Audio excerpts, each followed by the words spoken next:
오늘은 어떤 나라 이야기를 들려주실 건가요? 네, 오늘은 캄보디아를 갈 건데요.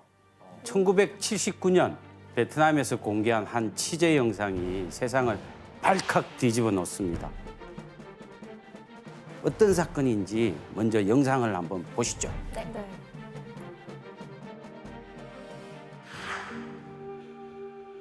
뭐야? 학교야? 학교 같은데 느낌은? 네, 원래 고등학교 근무. 오, 그러네요. 진짜 오래된 학교.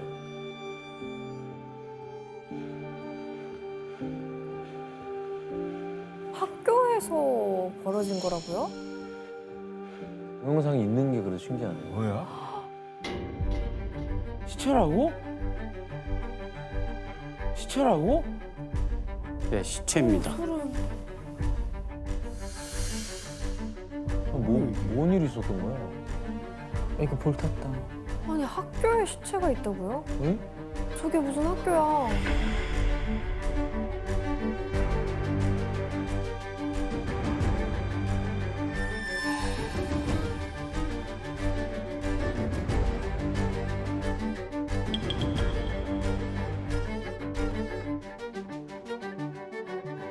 아니 와, 나 캄보디아 간 데서 너무 좋아하려고 그랬는데 좋아할 수만은 없겠는데?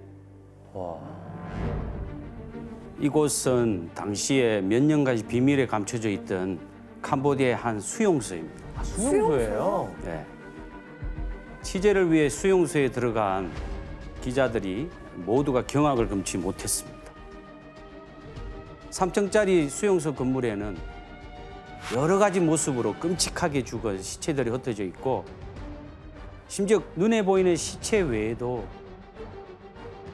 14,000명에 달하는 사람들이 이곳에서 끔찍한 고문을 받다가 죽어간 사실이 드러났습니다. 그런데 더 충격적인 건 이 수용소에서 일어난 일들이 캄보디아에서 벌어진 비극의 극히 일부였다는 것입니다. 뭐 전쟁이라도 난 거예요? 캄보디아를 유린한 이 끔찍한 참사가 발생한 건 불과 40년 전이었어요. 우리는 이걸 킬링 필드라고 부르는데 이른바 사륙의 땅이라는 뜻입니다. 와.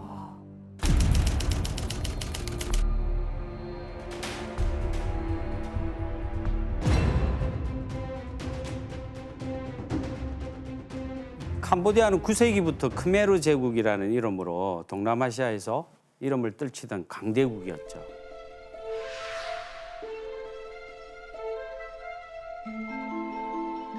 빛나는 문명을 이룩하며 앙코르와트 사원을 비롯한 수많은 건축물을 세웠죠. 하지만 캄보디아는 15세기를 전후로 여러 나라의 침략을 받으며 순환을 겪게 됩니다. 이웃나라인 시암, 요즘 같으면 태국의 침략을 받아서 수도를 옮기는가 하면 17세기에는 베트남의 캄보디아의 남부 지역, 메콩 델타 지역을 빼앗기기도 하죠. 그러다 19세기가 되면 프랑스의 지배를 받는 식민지가 되고 맙니다. 당시 유럽의 여러 제국이 아프리카, 아시아 등 전 세계 곳곳에 식민지를 건설했는데 이때 프랑스가 여기 캄보디아, 베트남, 라오스 이 3개 국가를 지배를 했고요. 프랑스는 이 세 나라를 두고 인도 차이나라는 이름을 붙이고 식민지로 삼아서 각종 수탈을 벌였습니다. 인도 차이나 들어봤는데. 근데 왜 인도 인도 차이나 차이나라고 불렀을까요? 여러분 많이 들어보셨죠? 네, 인도 많이 차이나. 들어봤는데. 인도 차이나 반도라고 네. 한국에서는 많이 하죠. 인도와 중국 사이에 있는 지역이라는 뜻입니다. 인도 차이나라는 게.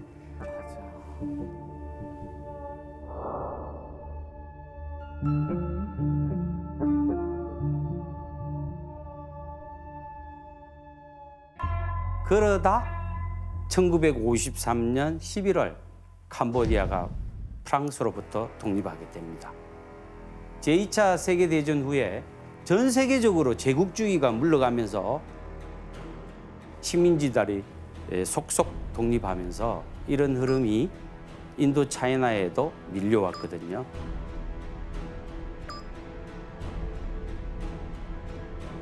약 90년 만에 독립국이 된 캄보디아 운명은 어떻게 되었을까요?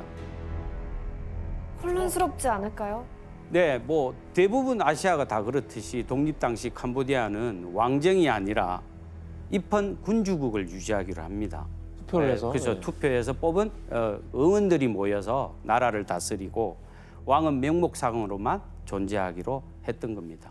이때 캄보디아의 왕이 바로 노르돔 시아누크였습니다.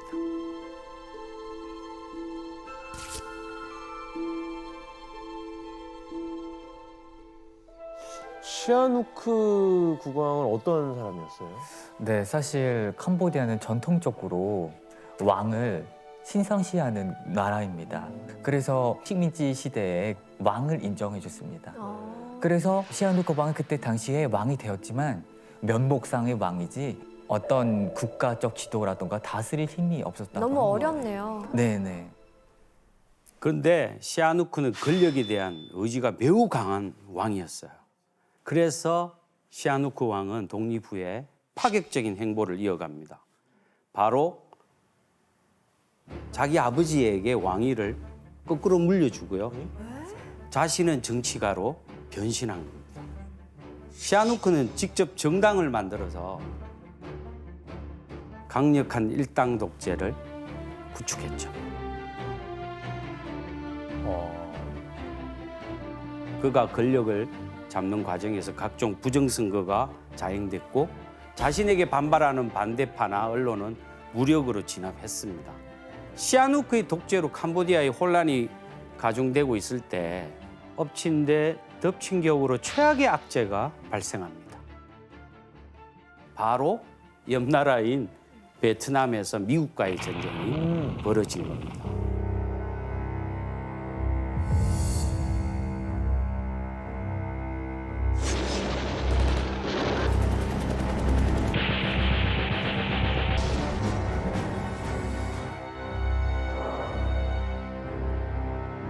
이때 시아누크 왕은 바로 베트남 공산당의 군대가 캄보디아의 영토를 사용할 수 있도록 허락한 거죠. 그 우리 전에 배웠잖아요. 배웠어요. 네. 호치민 루트 말씀하시는 건가요? 그렇죠, 그렇죠.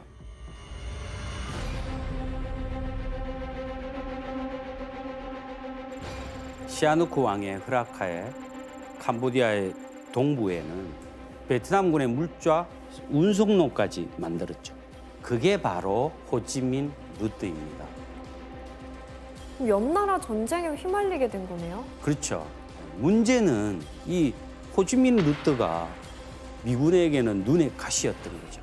결국 미군은 베트남군의 물자 보급로를 끊어버리기로 결정하고 1969년에 전쟁과 상관없었던 캄보디아 동쪽 지역에 어마어마한 융단 폭격을 합니다. 그럼 당시 영상을 한번 보실까요? This week to clean out major enemy sanctuaries on the Cambodian-Vietnam border. This one, for example, is called the Parrots 저때 Beak. 닉슨 그러면은 대통령이 it's only 허가를 한 33 거네요. miles. 루트에 from south. 걸쳐서 We take this action not for the purpose of expanding the war into Cambodia, but for the purpose of ending the war in Vietnam and winning the just peace we all desire. 네, B-52기 가지고 어마어마한 폭탄이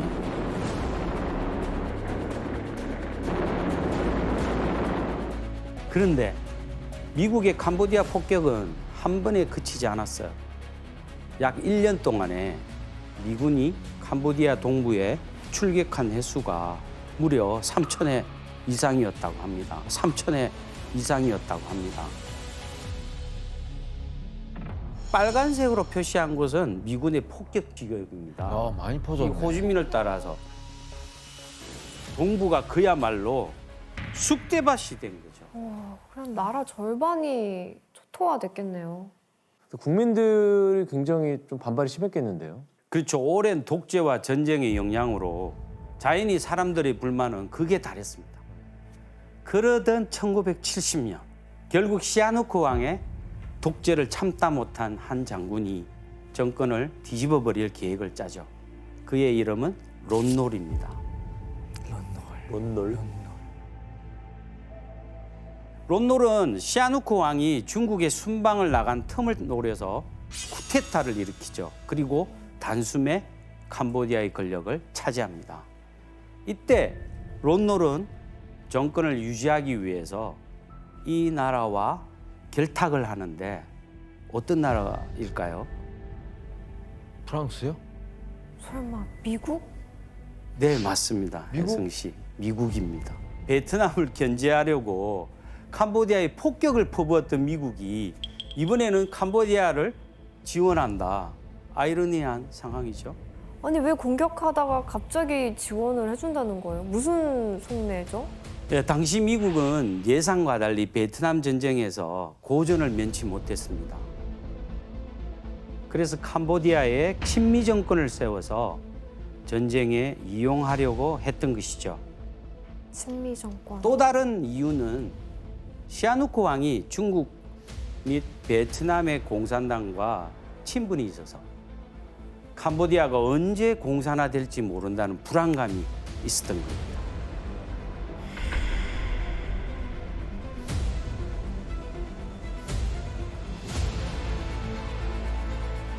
이렇게 미국의 도움을 받은 론놀 장군이 정권을 잡은 캄보디아는 어떻게 됐을까요? 미군이 그동안 공중 폭격을 한 게 미안해서 보상을 해줬을까요? 보상까지는 아닐 것 같은데. 그렇죠. 그렇지 않았습니다. 오히려 미국의 폭격은 더 심해졌어요. 심해졌다고요? 1960년대부터 론놀의 집권 기간 내내 미 공군이 캄보디아를 폭격한 횟수는 무려 23만 회입니다. 23만 회입니다.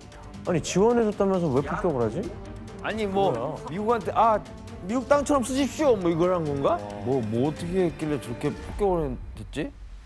캄보디아 내 공산당 세력이 확장이 돼서 베트남군과 함께 있으니까 그리고 놔두면 동부 지역에 완전히 공산화될 수 있는 여력을 주는 거니까 그래서 폭격을 하기 시작한 거죠. 그러니까 결국 캄보디아가 공산화되는 걸 막기 위해서 그렇게 무자비한 폭격을 예, 한 거네요. 예. 게다가 미군이 떨어뜨린 폭탄 중에는 악마의 무기라고 하는 네이팜 탄까지 있었습니다. 동남아 지역에는 최악이죠. 저희 베트남 전쟁 때 배웠던 것 같아요.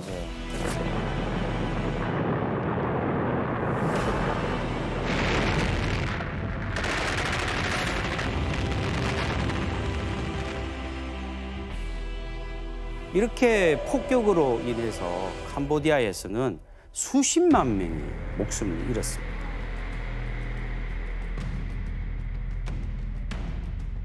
폭격은 캄보디아 경제에도 치명적인 타격을 입혔어요. 그렇겠죠.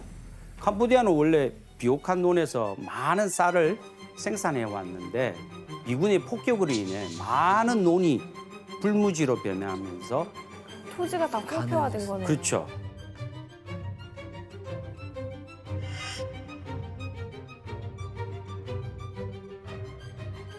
결국 국민들은 극심한 식량난에 시달리게 됩니다. 이때 론놀 세력에 대항해서 캄보디아 민중들 사이에서 떠오르는 세력이 나타났습니다. 바로 폴포트와 그가 이끄는 공산주의 세력이었죠. 폴포트는 극단적인 공산주의자로 세상에서 가장 사람을 많이 죽인 지도자로 손꼽히는 최악의 학살자입니다. 그에 대한 평가를 알 수 있는 만평이 있는데 같이 보실까요? 사파인가요? 지옥의 불길 속에 세 사람이 앉아 있는데 누구인 것 같습니까? 히틀러가 보이고요. 히틀러가 웰컴 투 헬. 자, 왼쪽에서부터 히틀러, 스탈린, 폴포트입니다. 히틀러가 지옥에 온 것을 환영한다며 폴포트를 반기고 있고요. 소련의 독재자인 스탈린 역시 기다리고 있었어 동지라며 환영하고 있어요. 그 세 명에 들어갈 정도로 그 히틀러와 스탈린급이라는 거네요. 그렇죠. 인류 역사상 최악의 독재자인 두 사람과 어깨를 나란히 하는 인물이 바로 캄보디아의 폴포트인 뭘 것입니다. 몰랐지 진짜 근데? 무시무시한데요. 그리고 사실 폴포트라는 사람이 캄보디아에서는 이게 악마 그 이상의 악마. 그냥 진짜 사람이라고 할 수가 없는. 악마가 와도 이건 좀 베트남에서도 이 얘기가 많이 전해졌나요? 그 네. 폴폿에 대해서? 네, 사람들이 많이 죽긴 최악의 지도자라고 말해요. 자, 그렇다면 폴포트는 어떤 사람일까요? 대체 무엇이 그를 역사상 최악의 학살자로 만든 걸까요?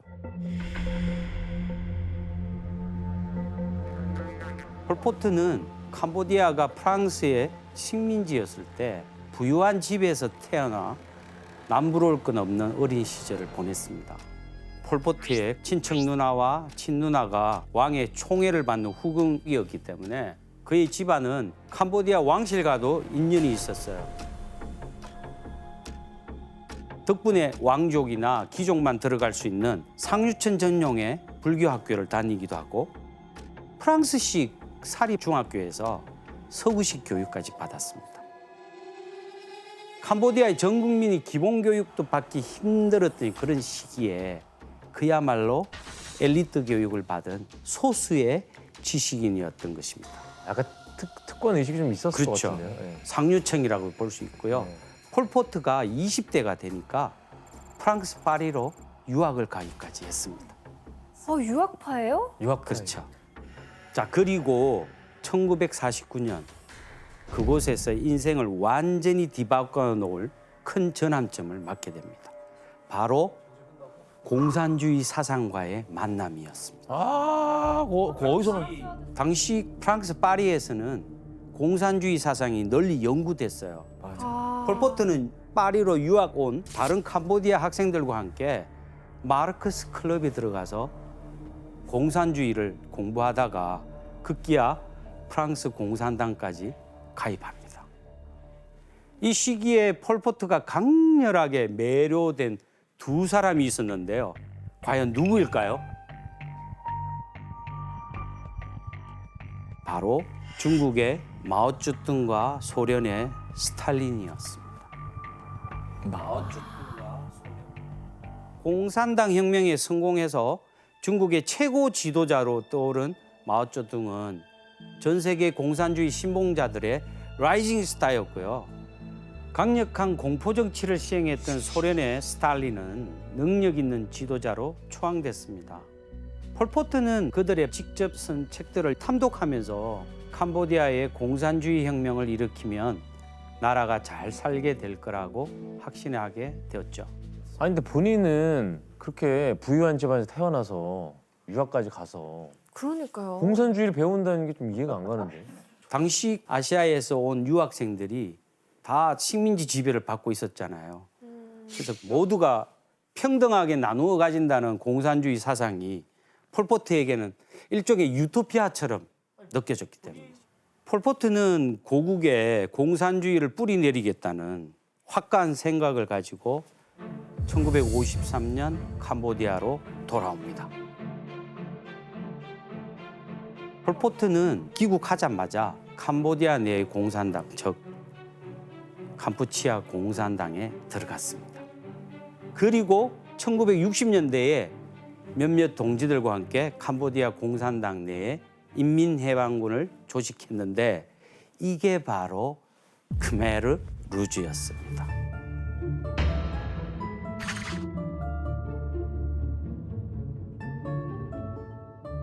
크메르르주? 크메르르즈.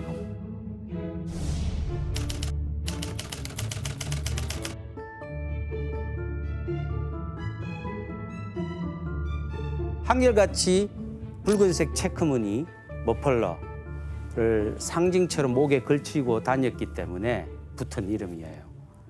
사실 이때까지만 해도 크메르 루즈는 공산주의 혁명을 일으키기 위해 게릴라 전투를 하던 작은 무장 투쟁 조직에 불과했습니다. 하지만 론놀 장군의 쿠데타로 시아누크 왕이 쫓겨나가면서 드디어 기회가 찾아옵니다.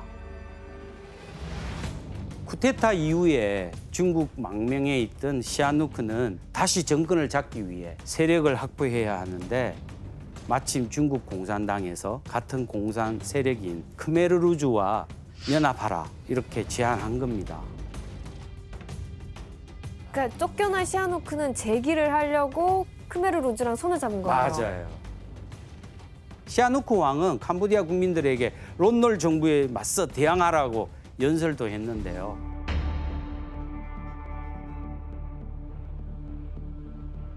시아누크 왕의 이런 메시지는 국민들에게 영향을 미치게 됩니다. 뭐지? 비록 시아누크 왕이 독재를 했지만 왕정의 전통이 뿌리 깊은 캄보디아에서는 여전히 왕이 캄보디아 국민을 단결시키는 상징으로 영향을 미쳤던 것입니다. 그래서 시아누크에게 영향을 받은 사람들은 프놈펜에 가서 론놀에 반대하는 시위를 벌이거나 론놀 정부의 청사를 습격하기도 했습니다. 이 시기에 민심은 점차 크메르루주의 편으로 돌았었고 많은 사람들이 크메르루주에 가입하겠다며 찾아옵니다. 저희 국내에서는 사실 시아누크 왕은 정말 좋은 이미지. 존경받는 왕이세요. 그래서 시아누크 왕을 존경하다 보니까 크메르루즈에 사람들이 힘을 또 실어줬구나. 그렇죠. 예. 그대로입니다. 그래서 공산주의를 대표하는 크메르루주와 시아누크 연합전선은 미국의 지원을 받는 론놀 정부와 몇 년에 걸친 치열한 내전을 벌입니다. 그리고 이 내전에는 공산 진영과 자유 진영을 대표하는 각국의 지원이 이어지는데요. 자, 여기서 문제 낼게요. 캄보디아에는 내전 기간 동안 여러 나라에서 모인 이것이 뿌려지는데요. 이것은 무엇일까요? 이것? 네, 뿌려진다고 해서 액체가 아닙니다. 고체입니다. 고체? 정답. 네, 식량 같은 거 아닐까요? 식량. 식량은 전혀. 식량이 지금 부족하잖아요, 그렇죠? 부족한 상황이니까 그걸 줄 리는 없겠죠. 정답. 예, 교현 씨. 폭탄이 뿌려진 거 아닐까요? 폭탄은 미군이 뿌리는 거지, 그렇죠? 예, 뿌리려면 비행기가 있어야 되잖아요. 자, 정답. 예, 혜승 씨. 폭탄이 아니면 지뢰? 예? 지뢰. 오, 어떻게? 네, 맞습니다. 지뢰? 정답입니다. 지뢰? 정답입니다. 지뢰를 뿌렸다고요? 네, 그걸 여러 나라에서 모았어요? 그렇죠. 론놀과 크메르루즈는 내전 중에 서로 싸워서 얻어낸 지역을 지키기 위해서 또 각자의 보급로를 보호하기 위해서도 지뢰를 깔았습니다. 양측에서 지뢰를 대량으로 묻으면서도 지뢰 매설 지역을 지도로 만들어주지 않았어요.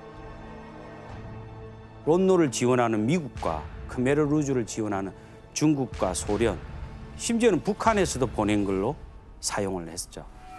그래서 여러 나라의 글로벌한 지뢰가 무책임하게 묻힌 겁니다. 글로벌한 지뢰? 여기에서 가장 큰 피해를 입은 건 누굴까요? 국민들이겠죠. 네, 맞습니다. 바로 캄보디아의 국민들이었죠.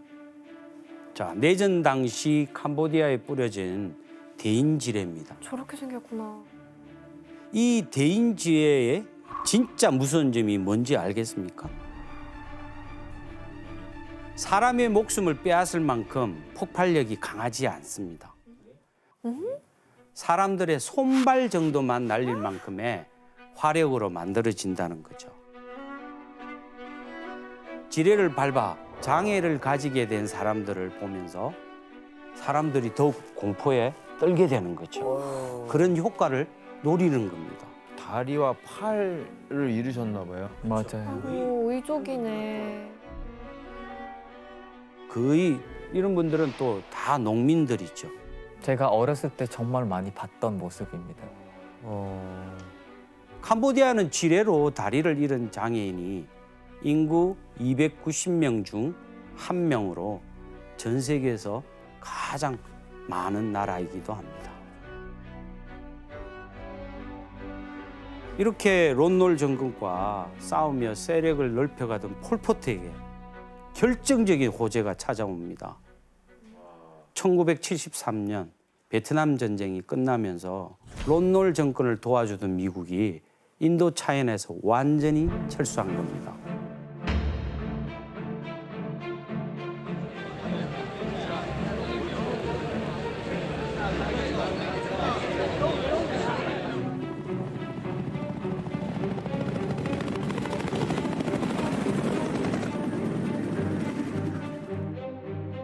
미국이 지원해주던 론놀 정부는 힘을 잃었죠.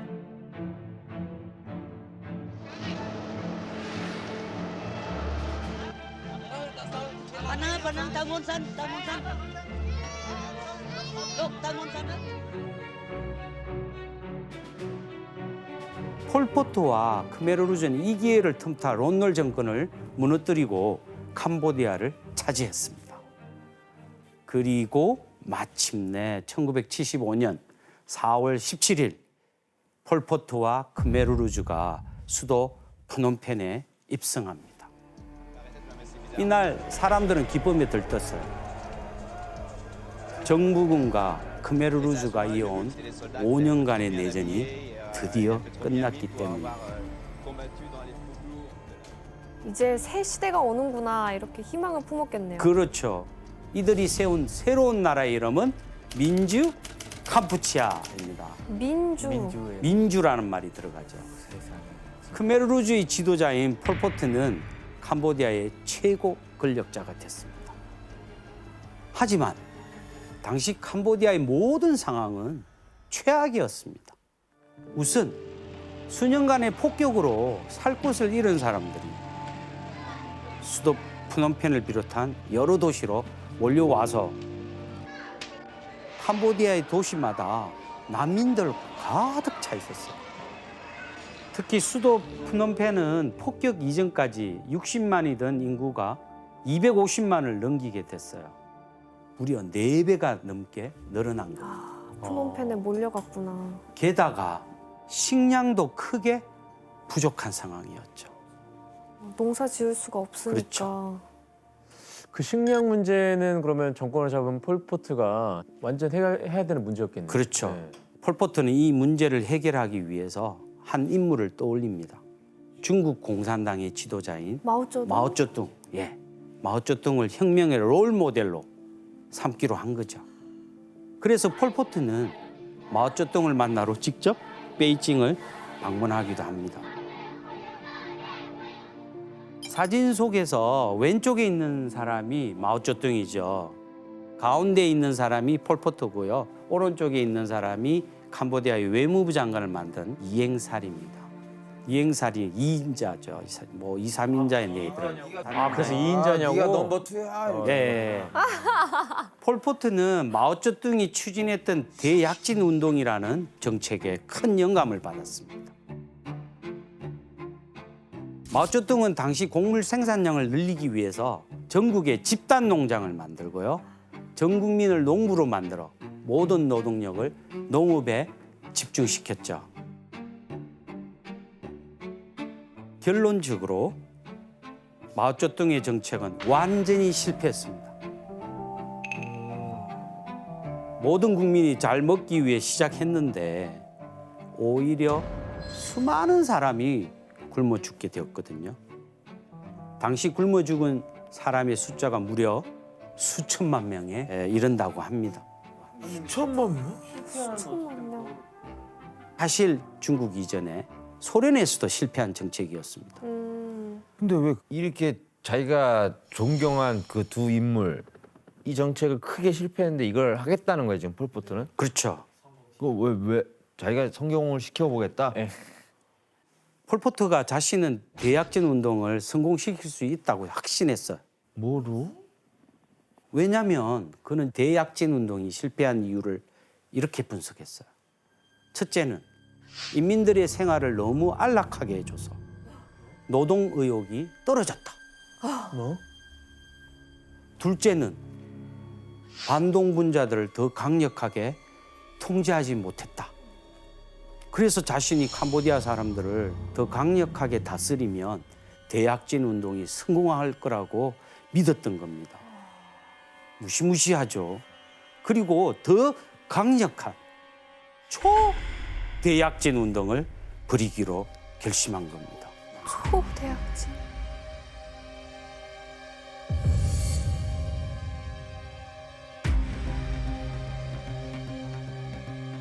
당시 크메르루즈 지도부가 얼마나 자신감에 차 있었는지 중국 총리가 크메르루즈 정부의 공산화를 천천히 하라고 조언까지 했어요. 한 간부가 한 말이 있어요. 규현 씨가 좀 읽어주실래요? 이제 우리는 공산주의를 실현할 100%의 준비가 되어 있습니다. 우리는 심지어 중국을 앞지를 수 있을 것입니다. 자, 이 말에서도 굉장한 자신감이 네, 느껴지지 않습니까? 자신감이 뭐 어마어마하네요. 그래서 폴포트는 전 세계적으로 유래를 찾기 힘들 만큼 극단적인 공산화 정책을 추진합니다. 그는 자신이 집권한 1975년을 Year Zero, 즉 원년이라고 선포하면서 기존의 역사를 다 지우고 그간 캄보디아에 내려온 모든 질서를 다 뒤집어 버립니다. 그 리셋하고 다시 시작하겠다는 그렇죠. 거네요. 리세팅이죠. 그래서 전 국민에게 극단적인 평등을 강요합니다. 그래서 캄보디아 사람들은 크메르루즈의 통제하에서 모두가 같은 옷을 입고 같은 것을 먹고 같은 집에서 같은 노동을 해야 됐죠. 사람들은 똑같이 검정 옷을 입고요. 자동차 폐타이어를 잘라 만든 샌들을 신었고요. 남자는 중국식으로 책모자를 쓰고 여자들은 모두 머리를 자르고 단발머리를 해야 됐습니다. 누구나 특별한 게 없고 모두 다 똑같이 동등한 사회를 구현하려고 그런 건 행동한다고 그럼 합니다. 본인도 그렇게 했어요? 똑같이 합니다. 네. 폴포트 본인도 모두 그 조직과 모든 국민이 다 똑같은, 그래서 동무동지라는 말도 씁니다. 그게 이제 평등이죠. 폴포트는 화폐도 없애버렸습니다. 그 말이 돼요? 왜일까요? 사유재산이 있으면 안 된다는 그런 얘기가 아닌가? 그렇죠. 맞아요.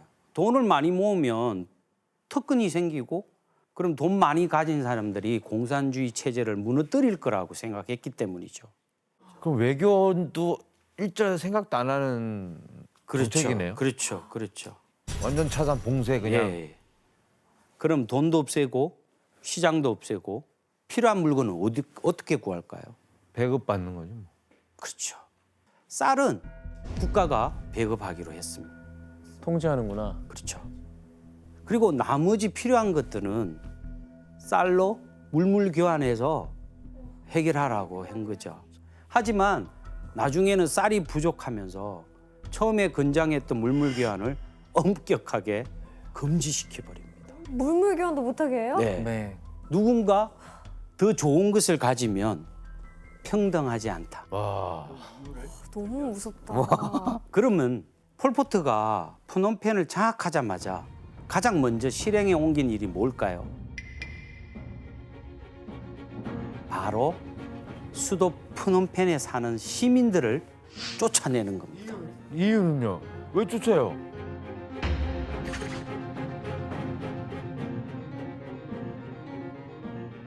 모든 도시 사람들을 자본주의라고 생각했기 때문입니다. 그는 전 국민을 두 종류로 나누는데 하나는 기본인민, 또 다른 하나는 신인민입니다. 폴포트가 생각하는 이상적인 국민이 바로 이들이었어요.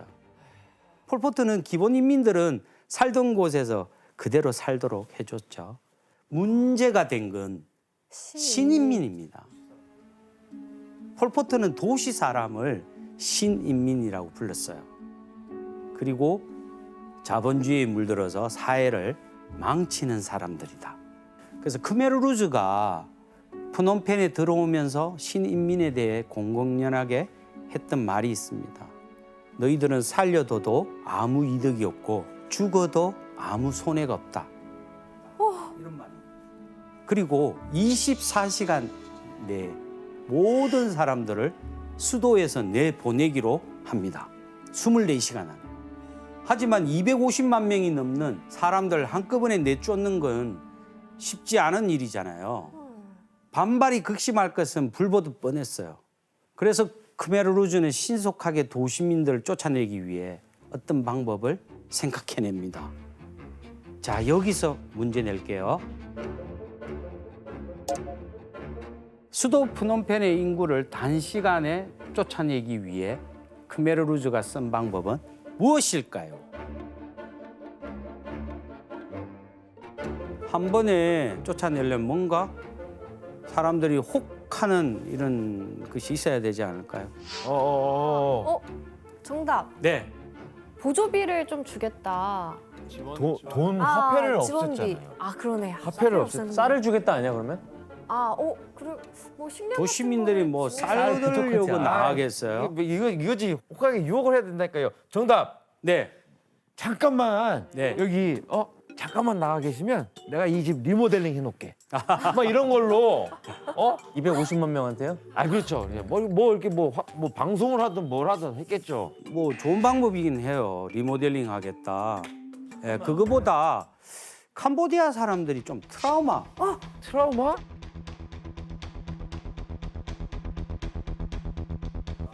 잠깐만. 정답 알겠습니다. 푸놈펜에 전쟁이 일어난다라고 헛소문을 퍼뜨리는 거예요. 오, 비슷해요. 사람이 도망칠 거 아니야. 예, 그 아주 비슷한 건데. 근데 누가? 정답. 예, 최승 씨. 그 미국이 폭격을 할 것 같으니까 빨리 대피해라. 정답입니다. 아, 크메르루즈는 미군이 프놈펜을 폭격할 거라고 거짓말을 했어. 인명 피해를 방지하기 위해서 모든 지방으로 이동해야 한다. 속인 거죠. 진짜 그 베트남 전쟁의 트라우마를 이용한 거네요. 그렇죠.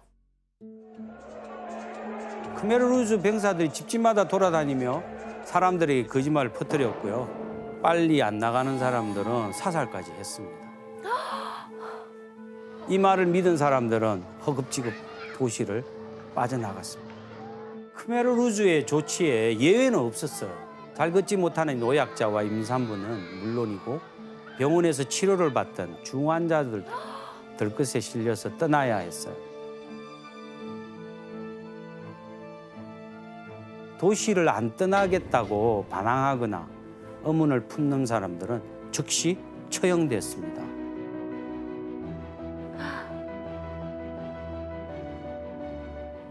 화가 나네요. 예, 그렇죠. 그렇게 동남아의 파리로 불렸던 도시 프놈펜. 여기가 크메르루즈가 들어오자마자 하루아침에 유령 도시가 되어버렸습니다. 한나라의 수도가 텅 비어버리는 초유의 사태가 벌어진 거죠. 말이 안 되죠. 도시에서 쫓겨난 수백만의 사람들은 크메르루즈 군인들이 감시 속에 대이동을 시작했습니다. 맞아요. 어디로 가는지 영문도 모른 채 길게는 몇 달 동안 그저 걷고 걸어야 했는데 급하게 나오느라 간단한 짐만 챙겼으니 먹을 것이 없어 아사자가 속출했고 질병까지 사람들을 괴롭혔죠.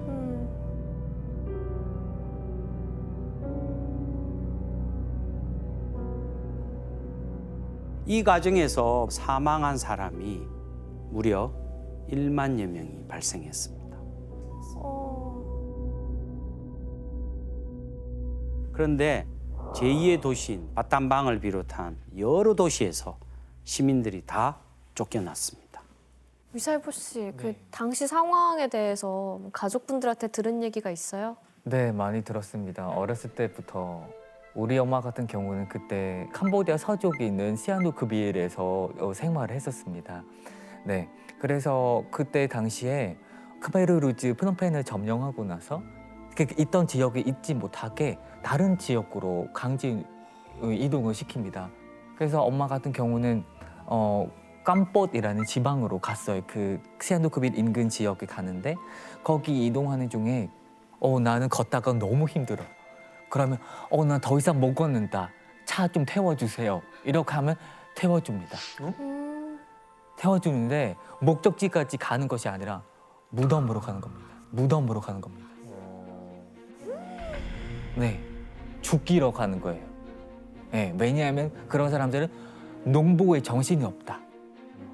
네, 농부들은 힘들어도 일하잖아요. 그렇기 때문에 걸어가는 사람들만 살 수가 있어요. 아니, 저 사람들 화 안 나나? 자, 그럼 살던 곳에서 쫓겨난 사람들은 대체 모두 어디로 갔을까요? 그러니까요. 갈 데가 아까 없잖아요. 그 마오쩌둥을 신봉했다고 하셨잖아요. 네, 네. 집단 농장 같은 걸 만드나요? 네, 맞아요. 바로 지방 곳곳에 있는 집단 농장이라는 곳인데요. 집단 농장은 거대한 강제 수용소와 같았어요.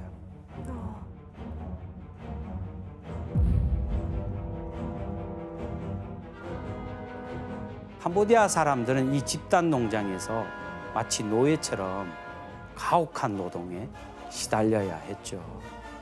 그리고 사람들은 아침부터 밤늦게까지 최소 12시간 이상, 최대 24시간까지 쉬지도 못하고 잠도 자지 못한 채 일에 매달려야 했습니다. 와, 진짜 전 국민을 노예로 만든 거네요. 왜일까요? 왜 집단 농장에 가둬놓고 가혹한 노동을 시켰을까요? 그걸로 쌀 팔아가지고 돈 벌려고. 맞습니다. 폴포트가 캄보디아의 쌀 생산량을 3배로 늘리겠다. 이런 무리한 목표를 세웠기 때문인데요. 당시까지 캄보디아 논에서는 1헥타르당 평균 한 1톤 정도의 쌀을 생산했는데 이걸 무조건 3배로 늘리라는 건데 말도 안 되는 일이었죠. 폴포트는 자본주의자들은 노동으로 교화해야 한다 이렇게 생각을 했었어요. 이런 생각을 잘 보여주는 크메르 루즈 간부의 말이 있어요. 프놈펜은 돈이 있기 때문에 망가졌습니다. 도시는 개조될 수 없지만 인간은 개조될 수 있습니다. 인간은 땀을 흘리며 농사를 지어봐야 농사일의 진정한 가치를 알게 됩니다. 이런 폴포트의 논리가 이해가 되십니까? 전혀. 절대 안 되죠. 절대 안 돼요. 이렇게 황당한 논리로 사람들에게 가혹한 노동을 시켰던 겁니다. 그러면 뭐 목표량이 3배인데 뭐 생산량이 좀 늘었습니까? 이렇게 해서? 당연하게도 캄보디아의 농업 생산량은 별로 증가하지 않았습니다. 그 실패 정책. 대체 왜일까요? 아니 그거 다 나왔잖아요. 실패. 그렇죠. 감독관들이 사람들에게 하루 노동량을 억지로 채우게 할 수는 있었지만 수확량을 결정하는 노동의 질까지 감독할 수는 없었거든요. 사람들은 딱 감독관에게 벌을 받지 않을 만큼만 일했던 겁니다. 최고 지도자인 폴포트가 세운 목표만큼 농업 생산량이 늘지 않은 상황에서 크메르 루즈의 많은 관리자들은 어떻게 대처했을까요? 폴포트에게 목표량을 달성했다는 거짓 보고를 올렸습니다. 아유, 할당받은 수확량을 채우지 못하면 처벌을 받을까 두려웠던 거죠. 이런 상황에서 크메르 루즈 지방 간부들은 몰래 쌀을 빼돌리기까지 하죠. 에라이. 자, 여기서 문제 한번 또 낼게요. 크메르 루즈 간부들은 집단 농장에서 쌀을 어떤 방식으로 빼돌렸을까요?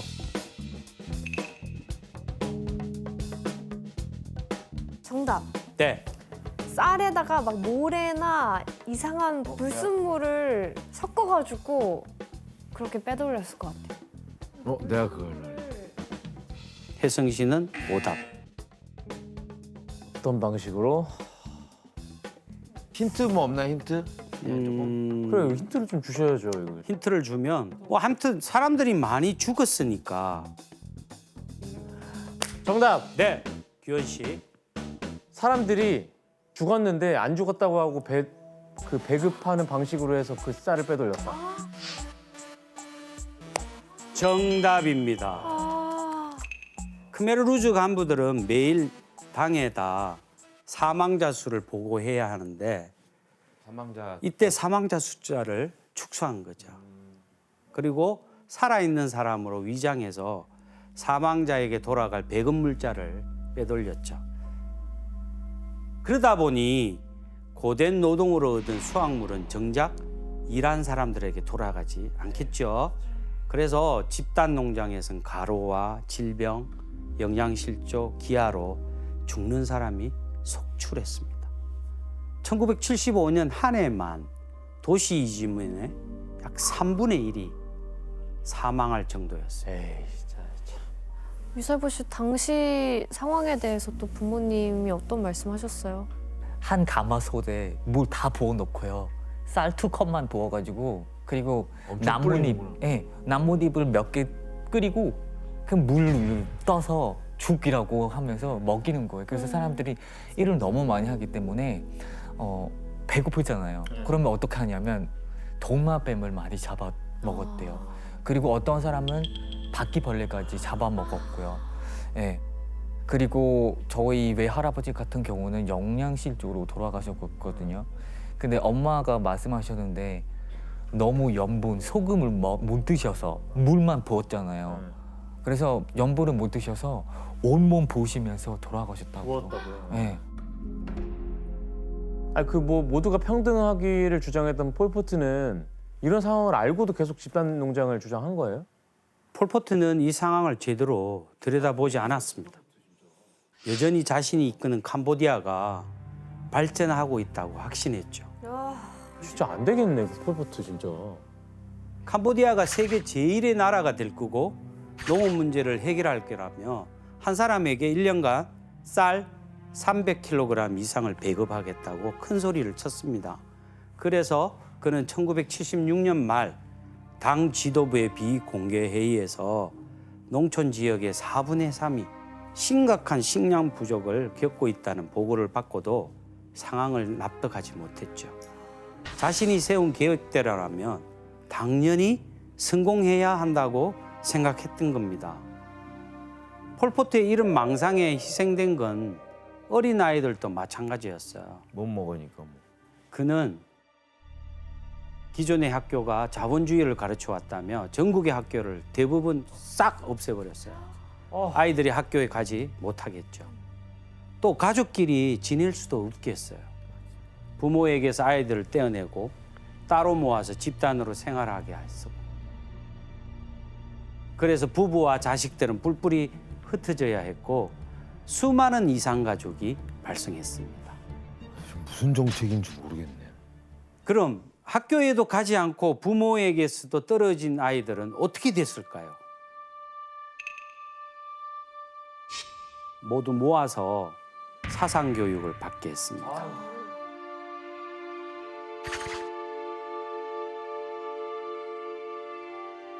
폴포트는 자본주의를 다 없애야 한다며 극단적인 공산주의 사상을 아이들에게 주입했죠.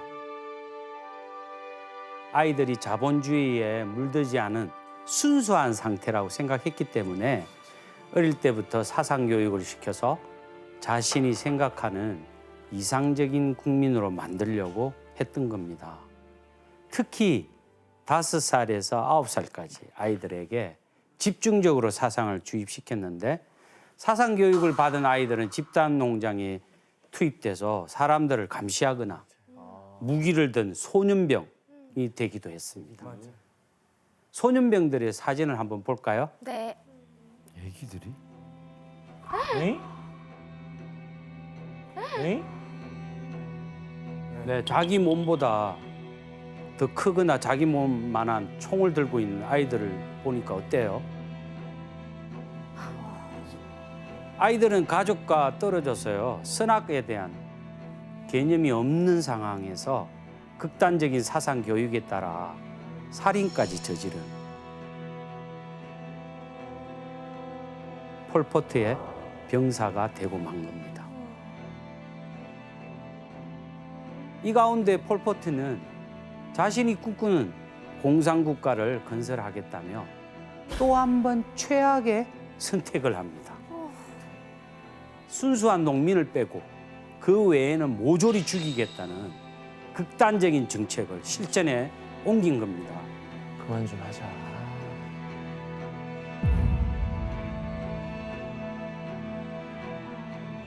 그래서 가장 우선적인 척살 대상은 지식인이었습니다. 특히 당시 캄보디아에서 교사, 공무원, 경찰 이게 대표적인 지식인이었어요. 이들은 모두 죽이려고 했어요. 이해가 안 가요. 그래서 사람들은 자신이 교육을 받았다는 것을 숨겨야 했어요. 그럼 크메르루즈는 지식인을 어떻게 색출했을까요? 뭔가 뭐 글을 읽을 수 있나 테스트를 그렇죠. 했나요? 이제 테스트도 하겠죠. 우선 안경을 쓴다. 이건 죽음을 의미했어요. 전 1차적으로 죽은 사람. 안경 낀 사람을 참, 안경 쓴 사람은 공부한 사람이니까요? 네. 저 최악이다. 또 손이 하얀 사람, 피부색이 밝은 사람들도 죽어야 했어요. 왜요? 노동하지 않는 사람으로 간주했기 때문이죠. 손바닥 굳은 살이 없으면 굳은 살 없으면 손바닥에 굳은 살 없으면 바로 죽어요. 그럼 그 모든 게 다 해당되는 게 폴포트 아니에요? 당연하죠. 당연하죠. 부유하게 정확하게 잘 부유하게 자랐고 하얗고 또 편지를 읽을 수 있다는 이유로 죽임을 당하기도 했습니다. 글자를 읽을 수 있으니까 당연히 지식인이다 하는 그런 논리죠. 그러니까 본인도 읽잖아. 진짜 완전 석기 시대로 돌아가자는 거예요. 그렇죠. 문명이 없는. 네, 맞아요. 석기 시대로. 그렇게 제로 베이스죠. 혹시 또 다른 방법으로 지식인을 구별하는 방법 알고 있는 방법 있어요? 그 사람에게 불어로 걸어요. 만약 그 사람이 무심결에 불어로 대답하면 바로 긁고 갔다 오고. 아니 자기도 불어 쓰잖아 그러면. 그래 프랑스 유학 다녀왔잖아요. 네. 그래서 저희 할아버지는 옛날에 지방 경찰청장이었어요. 네. 할아버지는 뭐 불어도 할 줄 아시고 그래서 가족도 또 다 지식인이고 우리 엄마 같은 경우는 고등학교를 졸업한 상태였어요. 그래서 우리 가정 같은 경우는 1호로 죽여야 될 대상이었어요. 1호로. 네, 1호 진짜. 그래서 미리 저희 엄마한테 말했어요. 너는 살려면 눈이 있어도 못 본 척, 귀가 있어도 못 들은 척, 입이 있어도 말하지 못하는 척. 그래서 저도 역시 엄마로부터 그런 교육도 받았어요. 살려면 그렇게 해야 된다고. 아 근데 교수님 아까부터 계속 저희가 얘기하고 있지만 아니 본인이 프랑스로 유학까지 갔다 온 불어를 그렇게 유창하게 쓰는 그러니까요. 폴포트 지식인이잖아요. 네. 본인이 제일 먼저 척살당해야 될 사람인데 이게 또 좀 모순이잖아요. 그러니까 모순이죠. 폴포트는 자신은 예외라고 생각했어요. 다른 지식인들은 자본주의에 물들었고 나라를 망칠 사람들이고 자신은 사람들을 이끌 참 지식인이라고 다르게 여긴 거죠. 단 한 가지 황당한 것은 폴포트라는 이름이 영어입니다. 그의 본명은 원래 살로스예요. 살로스. 예, 살로스라는 본명을 가지고 있어요. 영어로 폴폿은 politics potential. 그래서 POLPOT, 폴폿, 정치적 잠재력을 지닌 사람. 그런 뜻으로 스스로를 폴포트라고 이름을 지은 거죠. 자기 자신을 그렇게 평가한 거예요. 너무 싫어. 진짜 황당하다. 자, 그렇다면 그와 함께 공산주의 혁명을 일으킨 크메르루즈 간부들은 어떤 사람이었을까요? 사진을 같이 한번 보시죠. 잠시. 안경 썼네. 안경 쓴 사람은 국방부 장관인 손산이라는 사람이에요. 예. 여기도 부유한 집안에서 태어난 프랑스 유학파예요. 저 자동차도 선상. 외제차 아니에요? 그러네. 예, 벤츠. 벤츠? 예, 맞아요. 아니 벤츠 표시가 있죠, 와. 바퀴에요. 자기들은 외제차 타고 다니고. 위선의 끝판왕이다. 맨 왼쪽에 있는 사람이 폴폿이고요. 그 옆에 있는 사람이 크메르 루즈의 초기의 2인자였죠. 당 부서기를 맡은 누언찌아. 이 사람도 태국에서 유학을 나온 사람이고요. 벤치에 기대어 있는 사람은 외교부 장관의 이행살이 폴포트하고 따라다니면서 거의 비서 역할을 했던 사람입니다. 이 양반은 폴포트와 파리 유학 생활을 같이 했던 사람이에요. 본인들은 유학 갔다 오고 벤츠 몰고 다니고 안경도 쓰고 다 했던 거네요. 아니 근데 지식인만 죽인 게 아니라면서요? 아니요, 예술가도 많이 죽었다고 들었어요. 배우, 가수, 시인뿐만 아니라 문화예술 공부했던 학생들도 끌고 가서 줄줄이 다 죽였더라고요. 네, 그것뿐만 아니에요. 사실 운동선수들도 예외는 아니에요. 네, 특히 테니스 같은 경우는 영국에서 유래되었기 때문에 아, 외국 스포츠라서. 네, 식민주의자의 스포츠라고 해서 테니스 선수 죽이는 것은 당연한 일입니다.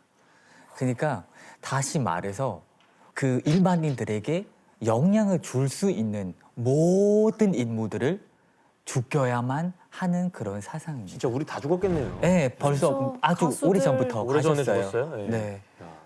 사실 폴포트가 사람들을 죽이는데 명확한 이유는 없었어요. 그죠? 죽이다 보니 이렇게까지 온 이유도 거죠. 없어? 심지어 그런데 폴포트는 색출한 사람만 죽이는 게 아니고요.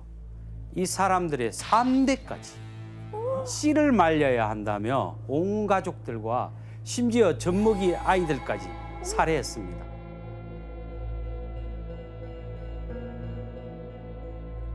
당시 생존자가 남긴 그림을 볼까요? 애기.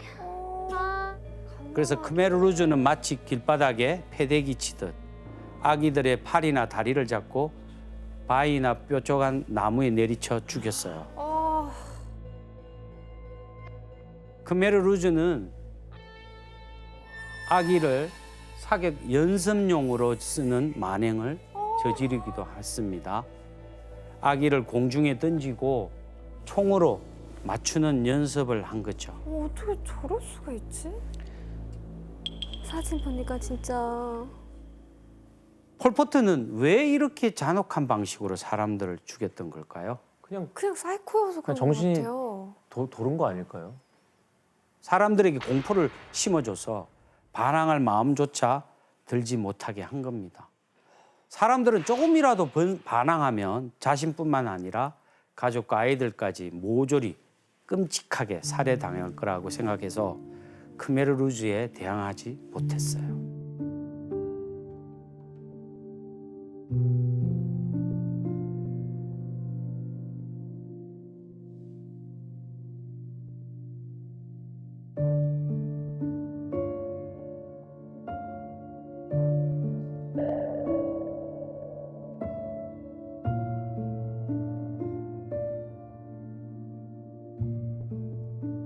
교수님 근데 이게 70년대 일이에요? 그렇죠. 75년에서 79년.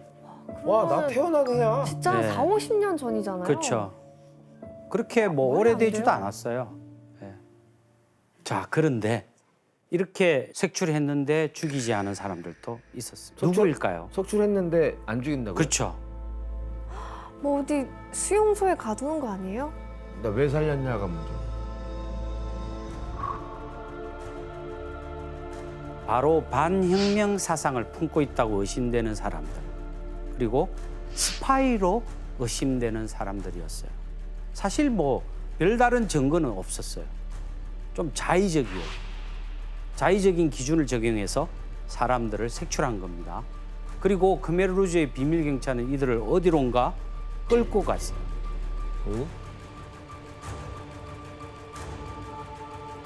이들이 끌려간 곳이 바로 우리의 두 번째 여행지입니다. 어딘지 가보시죠. 어디야? 어딜까요? 푸얼슬랭 수용소? 아까 우리가 처음 봤던 데인가 보다. 네.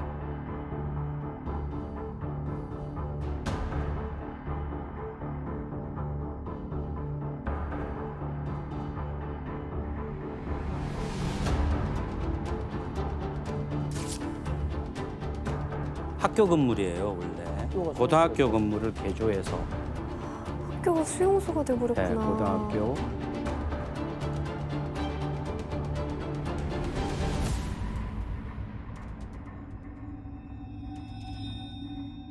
이거는 이제 고문에 사용했던 침대고요.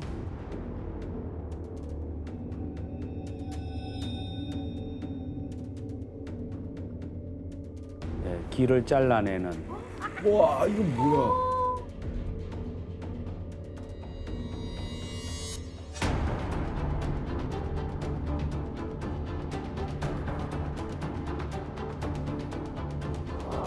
여기 투어슬랭에 가보면 여기서 죽었던 사람들의 사진이 애도 있는데? 예, 그렇죠. 아까 뭐 간단 아기들도 다 죽였으니까 아이고 도대체 왜? 애들이 뭔 여기가 약 스파이랑 14,000명이 수감되고 고문 및 살해를 당했던 거예요.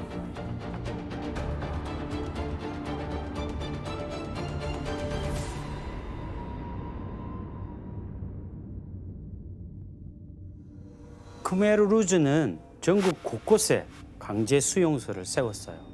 아 저기만 있는 데가 아니야. 예, 여기만 있는 게 아니고 그 숫자만 해도 한 120여 군데 알려져 있어요. 그야말로 감옥 국가를 건설한 거죠. 그중 가장 악명 높은 수용소가 바로 수도 프놈펜에 있는 투올슬랭 S21. 사람들은 투올슬랭으로 끌려가자마자 가혹한 상황에 처했어요. 자, 그림 하나 볼까요? 아이고 뭐야 저게?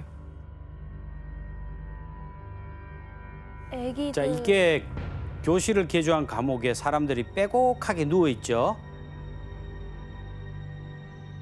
그런데 사람들이 왜 이렇게 누워 있는 걸까요? 묶여 있는 것 같아요. 두 다리를 묶어놨나?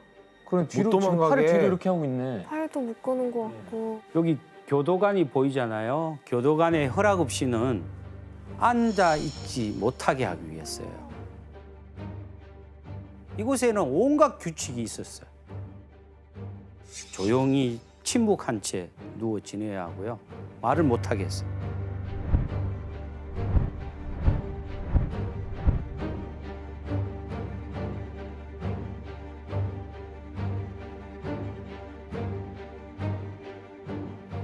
수용소에 있는 고문 기술자들은 사람들에게 온갖 종류의 끔찍한 고문을 자행했어요.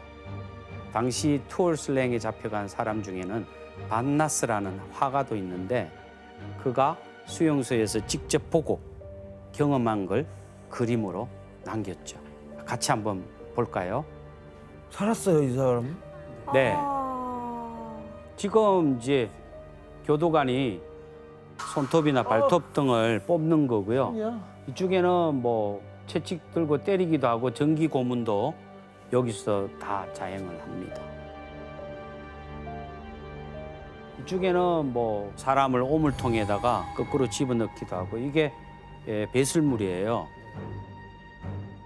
그리고 팔을 뒤로 묶어서 매달아 가지고 들어 올리는 고문인데 이 경우는 뭐 팔이 부러지거나 탈골되는 끔찍한 고통을 겪죠.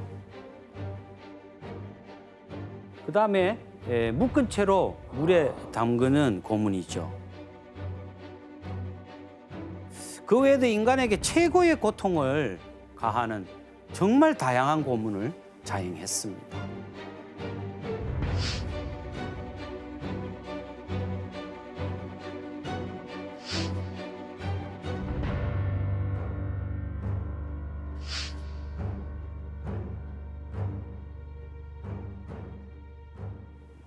정말 또 그만하고 싶네요 이제. 아 진짜. 아 근래에 봤던 내용 중 최악인 것 같아. 그니까. 근데 이걸 우리 모르고 있었으니까. 의사해보 씨 괜찮으세요? 죄송해요. 눈물을 흘리고 있어? 그래. 사진 보니까. 아, 어떻게 휴지 저기 혹시 저 휴지 좀. 아, 어떡해. 몇 번, 수백 번 갔거든요. 갈 때마다 이래요. 아 저기도 많이 가보셨어요? 저 연구자예요. 아 전공이시구나. 원래 이입하면 안 되는데 이게 남빛 같지 않아가지고. 우리가 봐도 이런데 뭐.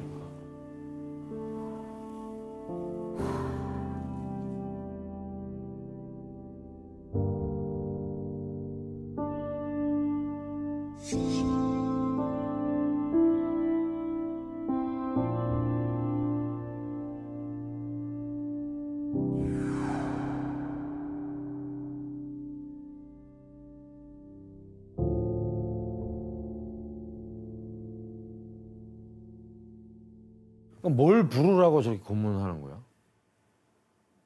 뭘 잘못해서? 뭘 잘못해서?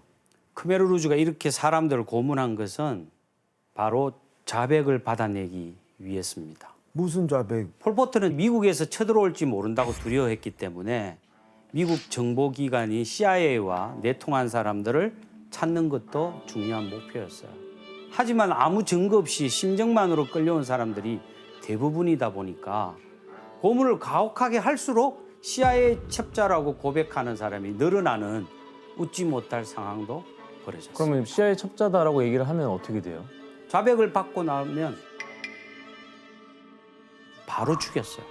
와, 저지른 죄가 자백으로 밝혀졌으니까. 자백을 안 하면 고문하고 자백을 하면 죽이고 그런 네, 거네요. 참 말이 안 되죠. 사실 그 자백이 진짜라고 믿는 사람은 아무도 없었어요. 나중에 투어슬랭 수용소의 소장조차도 자백이 진실이라고는 한 번도 믿지 않았다.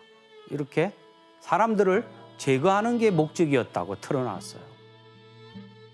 투어슬랭 수용소에는 약 14,000명 정도가 수용됐다고 해요. 그럼 수용소에서 죽은 사람들은 어떻게 됐을까요? 땅에 다 묻나요? 그렇죠. 인근에 집단적으로 안매장을 했어요. 가장 대표적인 곳이 바로 수도 프놈펜 외곽에 있는 쩡아이 매장지인데요. 거기 최고.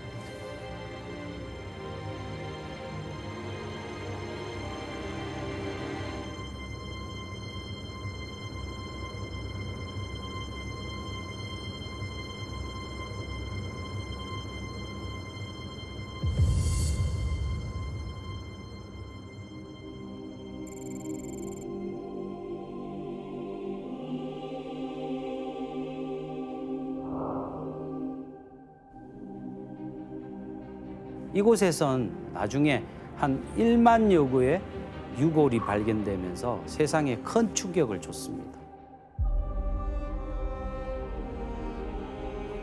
찡아이과 같은 집단 매장지는 전국적으로 약 2만여 개가 되는 것으로 추정됩니다. 이렇게 폴포트 정권 하에서 약 3년 9개월 만에 캄보디아 전체 인구의 4분의 1이 죽어나갔습니다. 그야말로 캄보디아 전역이 킬링필드가 되어버리고 만 것이죠.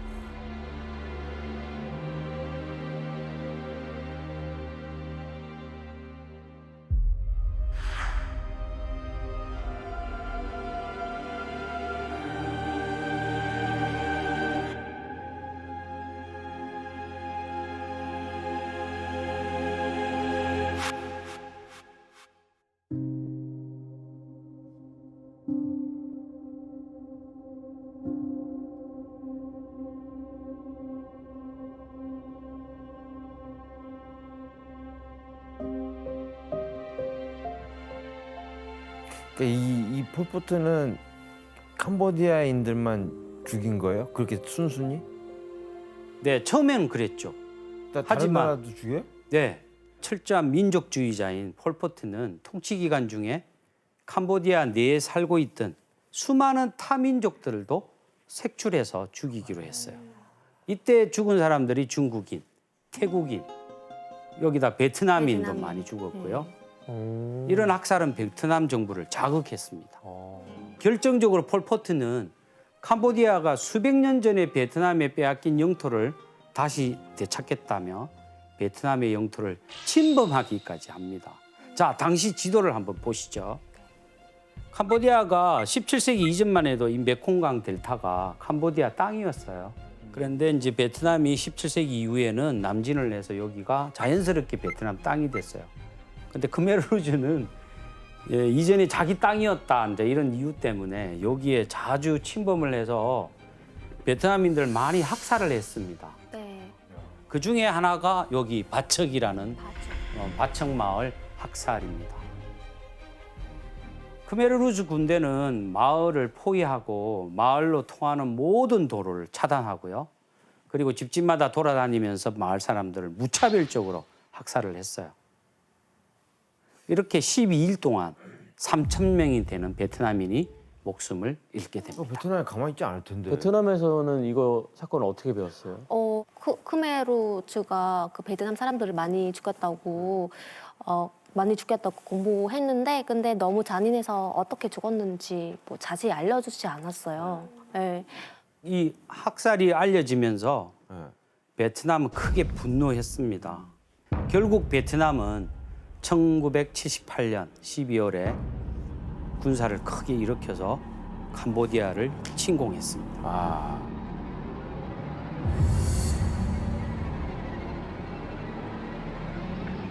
당시 베트남군은 미군과의 오랜 전쟁 경험을 통해서 엄청나게 강했죠. 약 한 달 만에 캄보디아의 수도 프놈펜을 점령했습니다. 와. 캄보디아에는 베트남의 지원을 받는 새로운 정권이 수립됐어요. 이때 초대 총리로 지금의 훈센 총리가 임명이 됐고요. 행삼린이라는 사람이 대통령으로 지목됐죠. 둘 다 원래는 크메르루즈 소속이었다가 그들의 반대에서 반대. 베트남으로 망명한 정치인이었죠. 자, 그럼 폴포트는 어떻게 됐을까요? 그러니까 잡아서 그렇죠. 지금 정리해야지. 그거 물으시려고 했죠. 예. 폴포트와 크메르루즈는 이제 베트남에 밀렸으니까 프놈펜에서 도망을 갔겠죠. 그리고 태국 국경에서 다시 게릴라 군대를 창설합니다.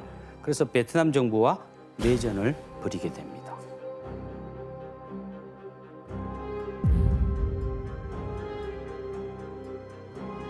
크메르루즈의 학살에 묻혔지만 내전 기간 동안의 사망자도 수십만 명으로 추정됩니다. 폴포트는 지금 베트남 전쟁도 패하고 쫓겨나고 막 이거 전쟁 자금이 돈이 없잖아요. 그렇죠. 돈을 어떻게 마련했어요? 중국이 크메르루즈를 지원해줬어요. 중국인들도 죽였다면서요? 네. 그렇죠. 당시 중국과 베트남이 영토 분쟁을 겪으면서 둘의 사이가 좋지 않았기 때문입니다. 또 중국이 베트남을 오랫동안 한 1000년간 지배를 했어요. 과거에. 그래서 둘 사이가 원래 좋지는 않습니다. 그래서 이 문제로 중국은 베트남과 전쟁을 벌이기까지 하죠. 그래서 크메르루즈를 지원했구나. 그런데 이때 미국도 크메르루즈를 암암리에 지원해 줬어요. 미국은 과거에 베트남과 전쟁을 했었잖아요. 그렇죠. 그래서 전쟁을 벌인 나라와 사이가 좋을 리가 없겠죠. 그런데 과거에 폴포트가 반미 정서를 이용해서 세력을 키웠는데 이제는 그런 폴포트를 미국이 지원했다니까 정말 놀랍죠. 게다가 폴포트는 또다시 시아누크 왕을 지도자로 삼아서 명분까지 마련했습니다. 자, 이렇게 새롭게 중국과 미국의 지원을 등에 입은 크메르루즈와 베트남의 지원을 등에 업은 친베트남 정권의 치열한 내전이 벌어지면서 캄보디아는 또다시 큰 상처를 입게 됩니다. 근데 위잘보 씨가 이 내전을 경험하셨다고요? 네, 저는 86년생이기 때문에 흔히 알고 있는 것과 달리 카메르루즈가 쫓겨난 이후에도 사람들이 그 내전이 계속 일어났었어요. 저 같은 경우는 3일은 뭐 학교 다니다가 뭐 반일은 이따가 갑자기 이거 좀 상황 안 좋다, 피난 가자. 그래서 공부하다가 피난 가는 게 되게 많았었어요. 수업 듣다가 갑자기 피나요? 네네네. 그럼요. 선생님이 안 되겠다, 집에 가자, 엄마 아빠한테 가자 이렇게 해가 하면 바로 가요. 집에서는 다 비상식량이 있고요. 쌀하고 말린 고기, 젓갈, 비상식량들. 네, 그런 거를 챙겨서 그걸 먹어요. 그게 90년대에 일어난 일이라고요? 80년대 후반과 90년대 초반이죠. 저는 초등학교 다닐 때. 너무 캄보디아 내전은 점점 심해졌지만 이 시기 미국은 국제적으로 khmer rouge만을 정식 정부로 인정하고 캄보디아 대표로 유엔에 초빙까지도 했습니다. 반면 베트남의 지원으로 세워진 새로운 정부 캄푸치아 인민공화국이죠. 철저히 무시됐어요. 그리고 미국은 베트남을 공경에 빠뜨리기 위해 국제적인 여론전까지 펼칩니다. 즉 베트남이 이웃나라 캄보디아를 무력으로 침략했다 이렇게 비난하는 거죠. 미국의 비난에 베트남은 국제적으로 좀 난처한 상황에 처해졌습니다. 자, 여기서 제가 문제를 낼게요. 군대를 일으켜 남의 나라를 침략했다는 비난에 직면한 베트남은 국제 여론을 반전시키기 위해 어떤 방법을 생각해냅니다. 이 방법은 무엇일까요? 우와 이거 어려운데 머리가 안 돌아가는데 이거. 아 하세요. 정답. 네, 규현 씨. 그 학살 현장의 그 증거, 영상과 사진들을 찍어놓은 거. 찍어놓은 걸 국제사회에다가 퍼뜨려서 보여주는 거예요. 오, 규현 씨. 정답입니다. 와우. 베트남에 대한 비난 여론을 뒤집으려고 고심하던 베트남이 khmer rouge가 저지른 대학살을 외국에 적극적으로 홍보하기로 했습니다. 그리고 투올슬랭 S21을 박물관으로 재탄생시켜서요. 아, 그 또- 박물관을 만든 게 베트남이에요? 그렇죠. 베트남이었어요. 또 프놈펜 외곽에 다른 킬링 필드도 찾아내서 발굴하기 시작합니다. 외국의 기자들은 베트남의 지원하에 캄보디아 전역의 킬링 필드를 돌아보고 취재할 수 있었고요. 이를 통해서 khmer rouge의 선인 공로할 그러니까. 만행이 전 세계에 널리 알려지게 되었습니다. 그러면 그 킬링필드 유해 발굴도 베트남 사람들이 많이 한 거네요. 그렇죠, 그렇죠. 그 당시에는 khmer rouge가 사람들을 이렇게 많이 죽였다 하더라. 이거 가만두서는 안 된다 이런 보도가 있긴 했지만 이래 정말로 이렇게 사진이나 동영상을 통해서 그 끔찍한 현장을 직접 본 거는 이때가 처음이었죠. 그래서 베트남의 홍보 효과는 아주 적절한 타이밍을 잡았다. 이렇게 볼 수가 있죠.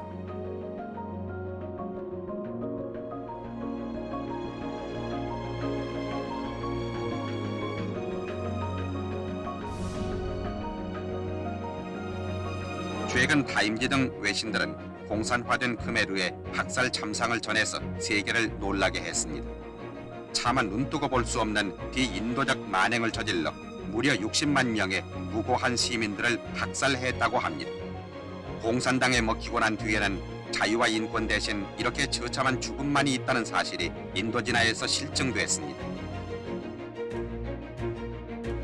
베트남이 khmer rouge의 만행을 전 세계에 알렸지만 베트남에 대한 국제적인 비난 여론은 사그라들지 않았고 그래서 결국 베트남군은 캄보디아를 침공한 지 약 10년 만에 1989년 9월에 캄보디아에서 철수합니다. 하지만 여전히 캄보디아 내전에는 세계 여러 나라가 개입했지만 캄보디아에는 좀처럼 평화가 정착하지 못했습니다. khmer rouge는 이제 서로 무장 해제를 요구했는데 무장 해제를 거부했어요. 총을 내려놓지 않겠다 이 말이죠. khmer rouge가요? 그렇죠. 그러다가 마침내 유엔의 적극적인 개입과 감독하에 총선을 치르기로 하죠. khmer rouge가 빠진 채 총선이 실시됐습니다. 그래서 입헌군주제를 기반으로 한 캄보디아 왕국 킹덤 오브 캄보디아가 탄생하면서 시아누크가 다시 국왕으로 복위되었습니다. 하지만 폴포트는 이를 인정하지 않았고 새로 만들어진 정부에 맞서 또다시 내전을 이어갑니다. 그쵸. 이 기간의 상처는 앙코르 사원에도 남아 있어요. 앙코르 사원에서도 내전 가운데 총격전이 벌어지면서 총알 자국이 사원 곳곳에 새겨져 있습니다.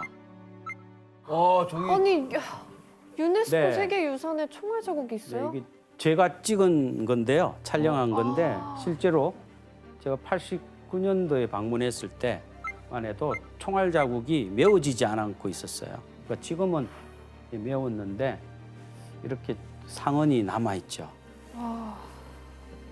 아니 교수님 근데 내전이 계속 길어지면 크메르 루즈도 좀 이제 지치고 그러지 않을까요? 네, 당연히 그렇겠죠. 크메르루즈는 이제 점차 분열되기 시작했습니다. 그렇죠. 뭐 지지받는 데도 없을 거고. 맞아요. 더 이상 지네가 뭐 지네끼리 뭉쳐봐야.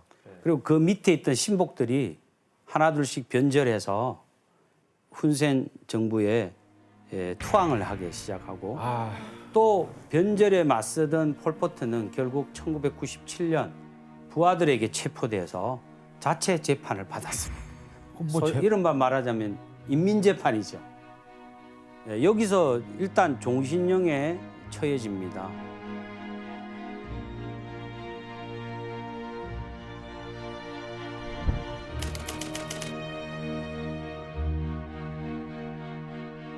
trong room trò xuống mẹ mình đây sầm rập cái cho mình rập kia thì anh lấy cái đời lúc đôi khi mình đụng ta xả không lúc thời gian này anh thấy đôi chứ đấy chi sẽ tệ sống ta nhìn nhá thì cũng đáng liên ta nhớ được cái bài trái để cho bạn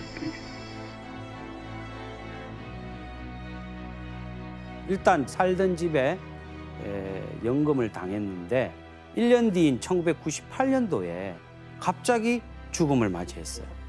자연사처럼 보이는 타살일 수도 있잖아요. 네, 그렇죠. 공식적인 사인은 심장마비지만 원래 죽으면 심장마비가 돼요. 그렇죠? 예, 진단은 다 그렇게 나오는데 그의 죽음을 두고 야, 이건 독살당했다. 또 자살했다. 등등 뭐 아직까지도 온갖 설이 난무합니다.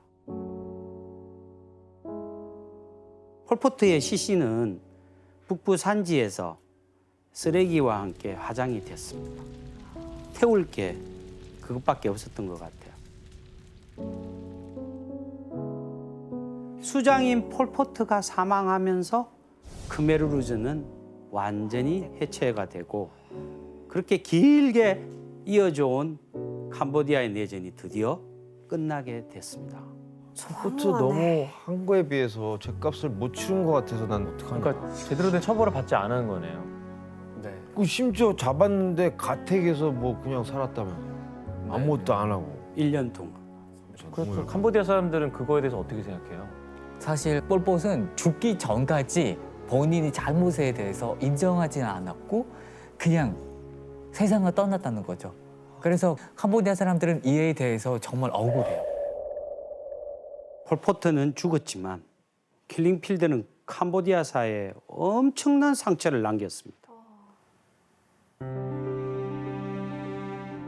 최악의 지도자 한 명이 불과 4년도 안 되는 기간 동안 한 나라를 수십 년 혹은 100년이나 후퇴시킨 것입니다. 이 비극을 함께 이야기하고 기억하는 것은 다시는 이런 일이 일어나지 않도록 하기 위함입니다. 이게 바로 우리가 역사를 공부하는 이유가 아니겠습니까? 네. 얼마 남지 않은 5월 20일은 킬링필드 희생자들을 추모하는 날입니다. 여러분이 오늘의 강연을 계기로 킬링필드 희생자들의 아픔에 공감하고 킬링필드의 역사를 기억할 수 있기를 진정으로 바랍니다. 잘 들었습니다, 선생님. 네, 교수님 잘 들었습니다. 야, 진짜 모르고 까마득히 모르고 있어요. 그쵸. 저도 아예 1도 모르고 있었어요. 저도 학교 다닐 때 킬링필드에 대해서 배운 적이 없었는데 이제라도 이렇게 알게 되어서 다행이라고 생각을 해요. 너무 가슴 아픈 정말 이야기였지만 전 죽을 때까지 폴포트를 욕하면서 죽을 거예요. 저도요. 진짜로. 이 킬링필드의 비극에 대해 알게 된 의미 있는 시간이었던 것 같습니다.